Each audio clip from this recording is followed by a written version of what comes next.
Hello and welcome to another edition of Leafless, Not Lifeless. I'm Sharon Benjamin, your host. Thank you so much for joining me. I really appreciate your watching and listening. Please, you can send me a comment. Let me know if you have a story you'd like to share. Leaflessnotlifeless@gmail.com. Leaflessnotlifeless@gmail.com. So here on this show, I talk with people who may have appeared to be lifeless to some people, leafless to some people, but they were actually growing and developing. And I also talk to people who have the keen sense to look at others and see that while they may look leafless to some people, they are able to see the potential. And one of my guest today is one of those people.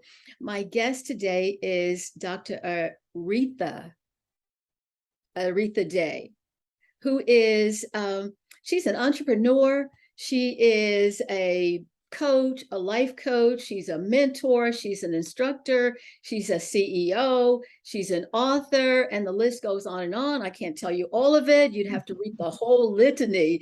But I'm so glad, Dr. Day, you're with me today for this episode. Hello. Thank you for having me on the program, Mrs. Benjamin. This is an honor and a privilege to be with you. I've watched a couple of your episodes and enjoyed you as well as the guests. So it's nice to be on here to be one of the guests. Thank you so much. And we will call each other Aretha and Sharon. Yes, that's fine. Okay. All right. So listen, I want to ask you right away, what do you want people to know when you leave this life? What do you want to leave? When you leave this life, what do you want to have left behind? Yes. The heritage that I want to leave behind for this earth and community people are several things. Number one, I want to leave a life and a legacy of love, of encouragement, inspiration, education, empowerment, and an example of being able to overcome amazing odds. I want people to remember that, when things look bleakest, it's not necessarily so. You're being prepared for something greater and a greater works. So why is it important to leave those pieces behind?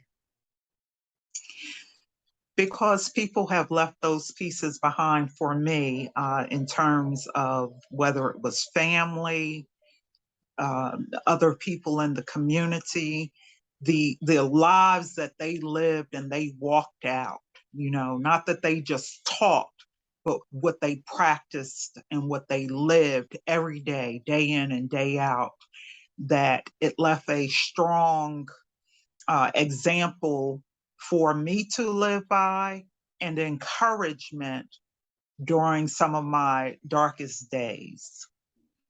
So you have experienced a number of things in your life, and people might have looked at you. You mentioned the dark days, however you describe those, and people might have looked at you as being leafless. Some marital situations, your mom becoming ill, and you're having to step up and take a lot of responsibility for that, and then having to raise a teenage son. What was it like for you during that period? It was indescribable. I was hurt and hurting in some very deep and soulful places that I couldn't even verbalize what I felt. And to be honest, a lot of times I had physical pain. I was in a place of grief where I was hurting, but I was also almost numb at the same time. It's like I said, it's indescribable. but I knew I had to go on. You know, I had marital problems, but and I think both of us were very hopeful that eventually we would work it out and get back together. We never divorced. We talked to each other for, I'll say, at least each month. Sometimes we'd skip a month, but we were in regular contact, um, telephonically, and those conversations were always pleasant. They were always loving. You know, sometimes he would call me, and I would encourage him. Sometimes I would call him and he would encourage me. But we just knew that we were trying to work something out at that time. And then he died. Less than a year later, my mother died. She had been sick off and on, and we couldn't figure out what was going on with her. And, you know, took her to all kinds of appointments. You know how that is, or probably have heard how it is, you know, from different people. And we couldn't figure out what was going on with her, but she had an aneurysm developing, and eventually she died from that. And you So had I was, a son. yes. And then I had a preteen son that was that had just gone into, let's see, and I apologize because it was, let's see, he had just gone into high school. So he was in the ninth grade. My mother did get to see him go into the ninth grade. And you know, so he was dealing with his own grief from my husband dying, my mother dying. He and my mother, they were best buddies, you know. And so that was another level that I was attempting to monitor and gauge his emotions. But, you know, preteen teenagers, you know, they don't want to really talk to you that much anyway. So I had all these things going on. So it And looks then, as if, mhm, so as I said, you know, what you're describing, you mentioned earlier, indescribable. And just to even think about what that would be, how I would, you know, I don't know how I would handle that. So how were you handling it though? Because, you know, we talk about being leafless, not lifeless. You were dealing with those situations, but how do you think you were growing during that time? mhm. Well, to answer your first question, the way I handled it is that I'm a very organized, and I'm a very practical, habitual person. So, and that was just because of the way my life was set up in general. I had to be, you know, balancing a life with my mom getting older, dealing with a preteen, teen son, and then a business. So I had to be very organized, and I had different um, personal practices that I had, including prayer and meditation in the morning. I have continued that even until today. It's a very deep uh, habit and ritual with me that keeps me sane and balanced. So I did that. I was organized practically, you know, with the way I had my routines and my life scheduled. So those things, those habits, prayer, meditation, a regular routine, those things that were normal and comforting, even when I felt that sometimes when I felt like I wasn't fully present all the time, you know, I could go through the habit and the habit, the routine, the rituals of those things, At and least, that helped. yes, so at And least you could go through it. Even as you said, even if you weren't necessarily quote unquote present, you were able to go through the functionality of it, so to yeah, so to yes, and in speak. a way that brought me back when I wasn't present.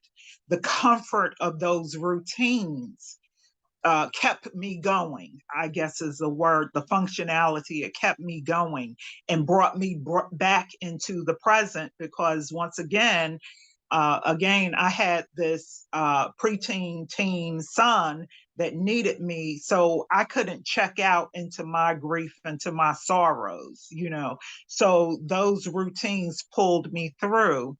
And your second question, um, yes, I was leafless. I felt like all my leaves had fallen off. I say I had two leaves left. One But leaf other was my. people, but Aretha, other people might Mhm. have seen you as being completely leafless, but you were actually growing,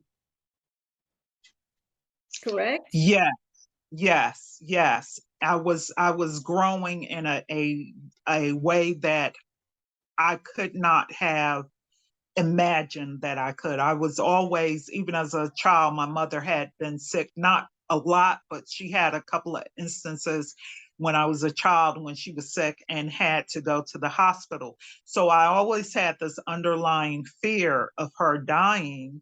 And even as an adult, I used to think, what am I going to do when my mother leaves this earth? I can't make it without her.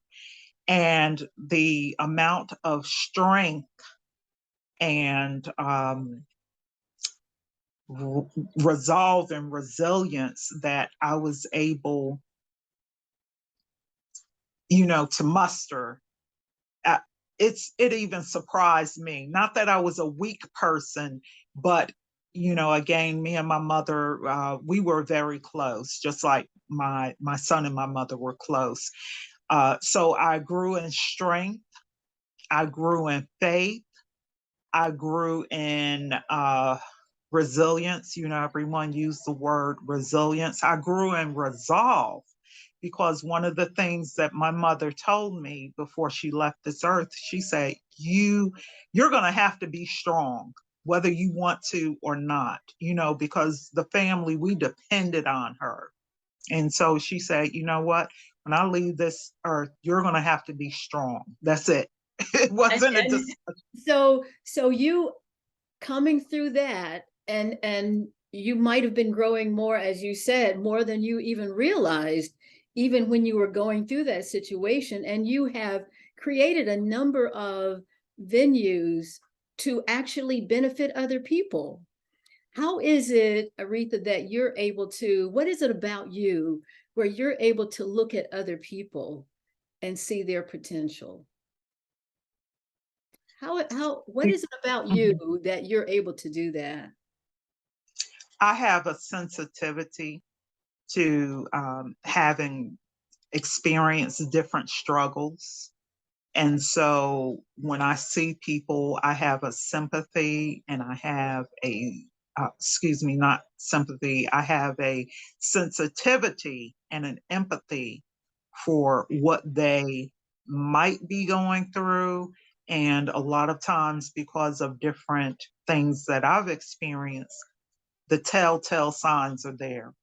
Even if a person looks like they have all their leaves, right? We're talking about being leafless, but Yes. they can look like they have all their leaves on the outside.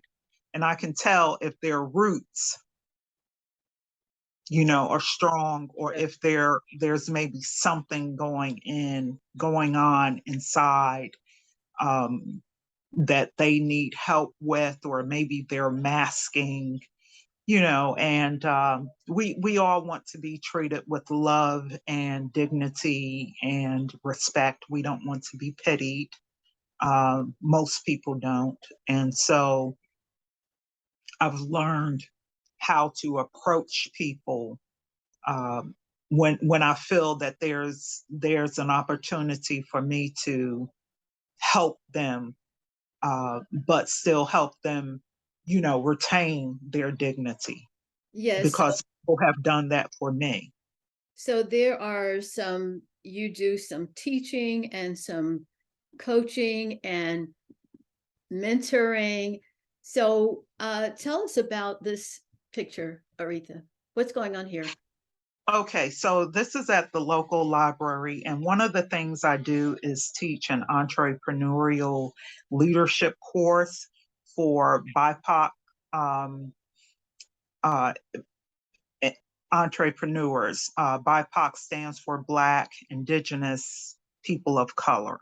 So I teach a 12-week program for entrepreneurial leadership that helps them to understand the intricacies of starting and running a successful business. But then and that's what makes this program so unique, is that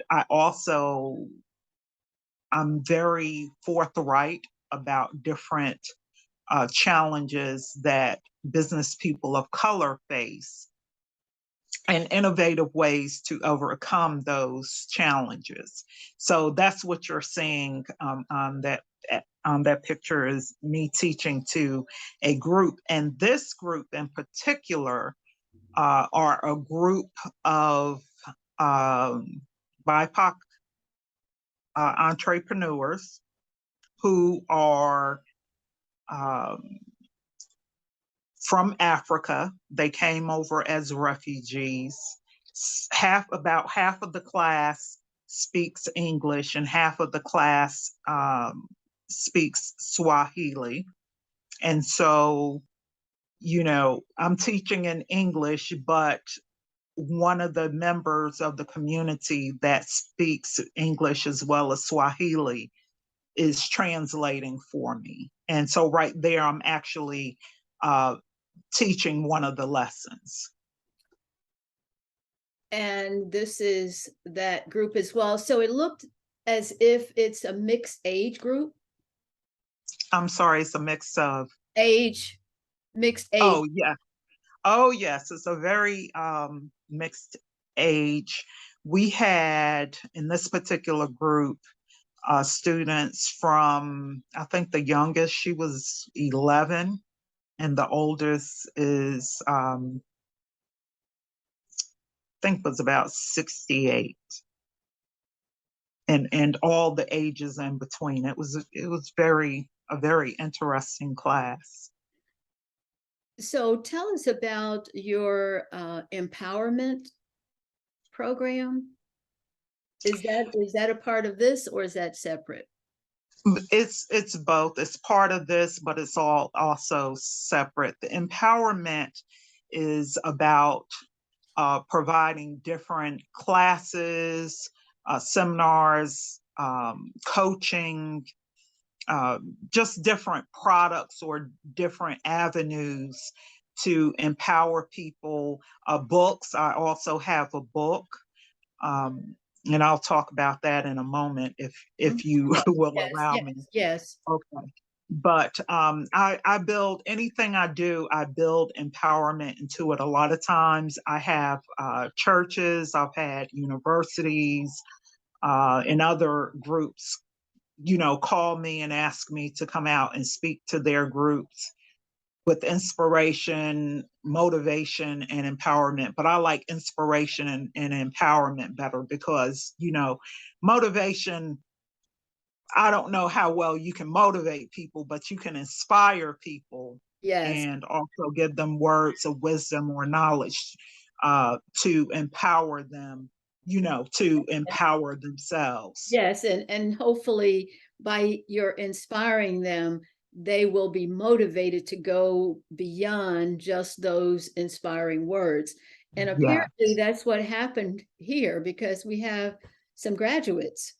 Yes, yes, yes. This is the graduating class, that same group that you showed pictures of earlier. And one interesting thing about this group is that all of them could not attend at the same time. Some of them, depending upon their work schedules, some attended some Saturdays, some attended other Saturdays.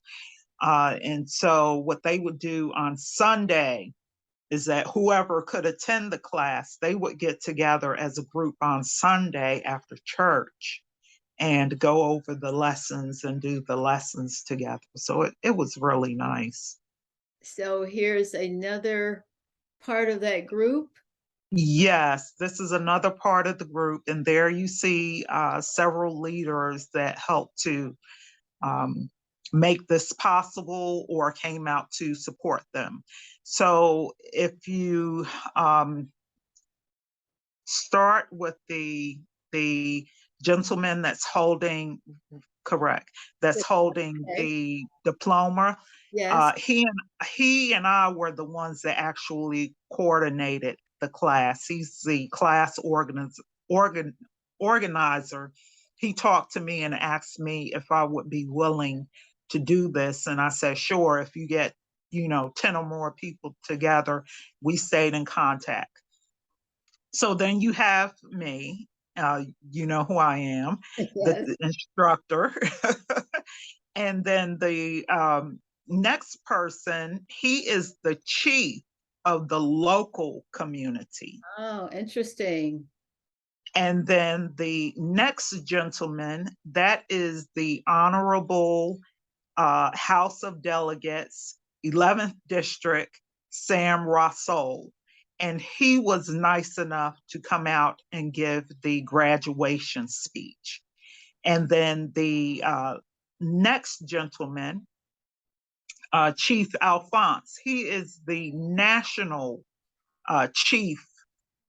He's the national chief of the entire community living in the United States. And he drove up from Atlanta, Georgia to support the group. That is And awesome. yes, and we had two other dignitaries, local leaders that could not be with us. We had council member Joe Cobb. He could not be with us, but he wrote them a very nice congratulatory letter. And so I printed out the letters in color and inserted it with their certificate. Also, Sheila Umberger, who is the director of the city libraries here in my town, in my city. She wrote them a very nice congratulatory letter, and I also printed that out and put that in in with their certificate. So they were elated. So I'm excited that, as I said earlier, you're being able to see people's potential and actually help them to grow. Some people might hear them speaking in their native language and feel that they can't learn, they can't go beyond. But you've proven that they can, and we have more graduation pictures here, but here we have a picture of the group. Yes. Yes, that is my favorite picture. And you can also, if you look closely, you can see their certificates, but you can also see the letters from the other officials attached. And they were delighted. I was delighted. I'll say we were elated. Yes. It was just such a nice program. And in in terms of leaving a legacy and impacting people's lives, what several of them told me about this program is that this was the first official program that any of them, any type of classes and so forth, that any of them had taken since they have been in the United States. Some have been here 4 or 5 years, some 7 years. But before any of them came, most of them were actually in a refugee camp for 20 years before they ever got here.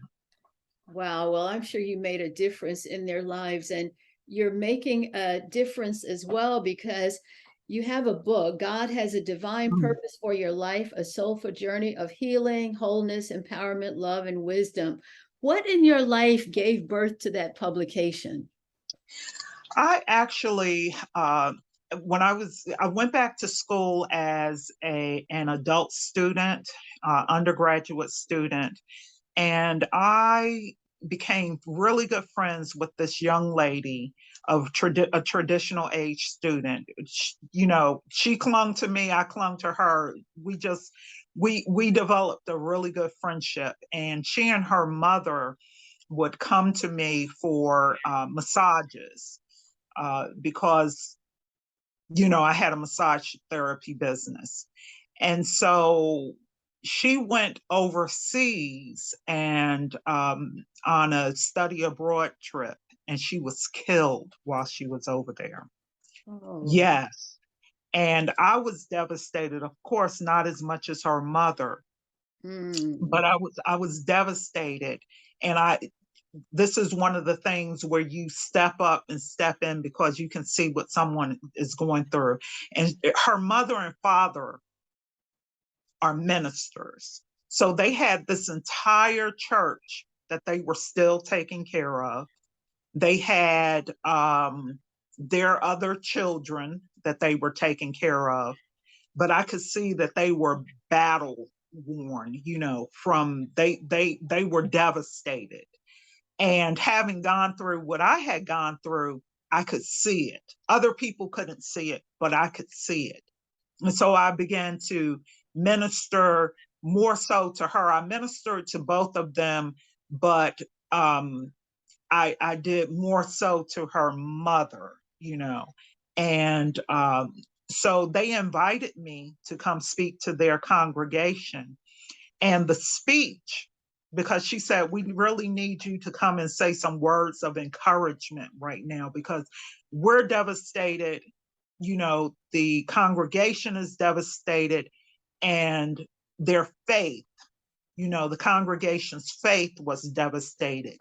And so this book right here is actually, its origin is the speech that I started with that group. And from that church, word got out in the local community or local regional area, and people started asking me to come speak, give words of inspiration, not always ministry, because some of the groups were businesses or universities. So it was still tailored around the same thing, that you might go through some things, but there's a reason and there's a purpose for it.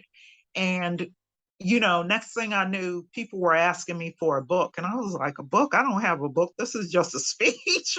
Yes. And so, I got busy writing, and it took me a while, but I got it done. And so That is excellent. I'm inspired because of your work, and I'm just so excited that you are helping others. You're seeing others' potential, whereas some people might not. Some people might look at groups with whom you work and just kind of cross them off and think they are leafless, but they're not. And you're no. able to see that, and you encourage and help them. That's awesome. Thank you so much for sharing. How can people reach you? How can they get in touch with you? Uh, they can get in contact with me through my website, uh, Dr. www.drarethaday.com, or info at www.drarethaday.com. May I tell you just one more thing? Of course. Just today, I received a message because this group, the summer class that graduated, they started telling all of their friends. And so more people wanted to take the class. This is without me advertising. And so they started calling me. Their friends wanted to join. A lot of them are in other states. So I have gone from doing this course locally to now I have a course online. And Congratulations. yes, and so I currently have 32 people in the course. I had to cut it off because, it is what it is. Yes. But I have other people who want to take it later. But make a long story short, so not only am I teaching one course, but I'm teaching two courses. They asked me to teach another course, and one of my students texted me today to let me know that he passed his citizenship test, and he will be receiving a letter to take his oath for citizenship in a couple of weeks. So It's we're excellent. seeing results. Awesome for what you're doing, for those who may appear to be leafless, but they're not lifeless. Thank you so much. I really appreciate your time. Welcome. Congratulations on all of the accomplishments and the students and more writing to come. So thank you so much. I really appreciate it. And thank you for listening and viewing. If you have a story to share, I'd love for you to do so on this platform. You can get in touch with me at leaflessnotlifeless@gmail.com. Leaflessnotlifeless@gmail.com. I'm Sharon Benjamin, host of Leafless Not Lifeless with Sharon Benjamin. Thank you so much for watching and viewing, watching and listening. So I'll see you next time. God bless. Thank you so much.